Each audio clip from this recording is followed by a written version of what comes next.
எனக்காகவே எல்லாவற்றையும் நன்மையாக நீங்க மாற்றுவீர். நன்றியா துதிக்காடு உன்னை உள்ள தலைத்து பாடு. நல்லவர் வல்லவர் போதுமானவர் வார்த்தையில் உண்மையுள்ளவர். நல்லவர் வல்லவர் போதுமானவர்.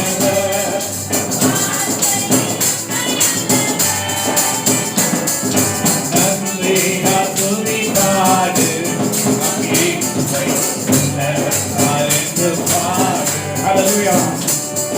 நம்முடைய வாழ்க்கையில எரியோ போன்ற பிரச்சனைகள் கூட வரலாம். நம்ம ஆண்டவர் நமக்காக வைத்திருக்கிற தேசத்துக்குள்ள, பாலும் தேனும் ஒழுகிற தேசத்துக்குள்ள, நாம் சந்தோஷத்துக்குள்ள, சமாதானத்துக்குள்ள, சுகத்துக்குள்ள, ஆசீர்வாதத்துக்குள்ள பிரவேசிக்க கூடாதபடி தடை செய்கிற ஒரு எரியோ மதில் உயரமாய் யாராலும் அசைக்க முடியாத வண்ணமாய் நின்று கொண்டிருக்கலாம். என்னோட தேவ பிள்ளையே, கிட்ட வந்துட்டீங்க.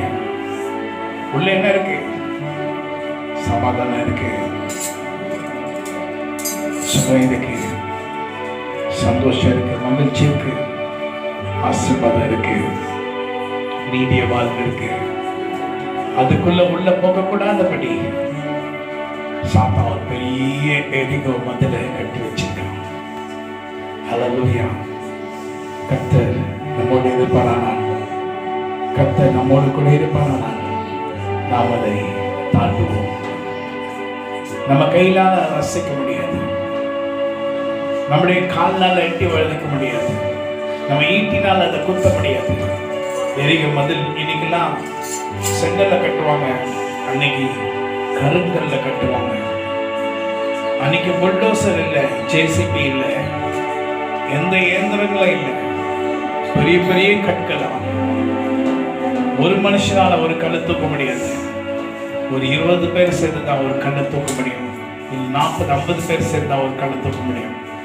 அப்படி பெரிய பெரிய பெரிய கல்லுகளால் வைத்து வைத்து கட்டப்பட்ட மதில், ரொம்ப கனமான மதில். அந்த கனமான மதில் அகலமே, நீளம் வேற, அகலமே 20-25 அடி இருக்கலாம்.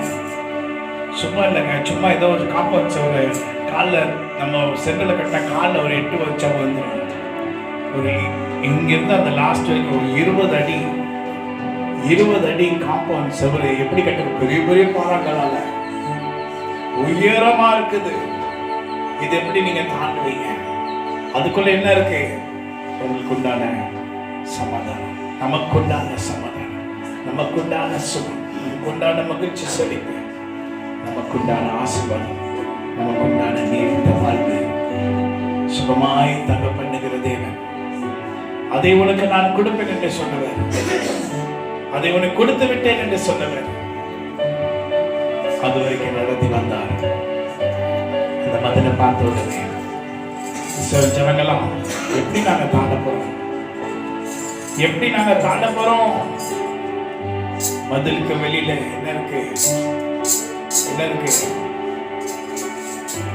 ஒரு காவாய் இருக்கிறது. காவாயில முதலைகள் இருக்கும், பெரிய காவாய். அந்த காவாய்க்குள்ள இறங்கின முதலைகள் கடிச்சு சாப்பிடும். அதெல்லாம் தாண்டி தான் மதில் சொல்லியிருக்கோம். ஆனா என்ன சொன்னாரு கர்த்தருடைய மனுஷன் மோசே? துதிச்சு பாட ஆரம்பிங்க. 7 முறை இந்த பதிலை சொல்லுங்க, 7 முறை சொல்லுங்க. எரிகோ மதிலும் முன்னே வந்தாலும், ஏசு தன் முன்னே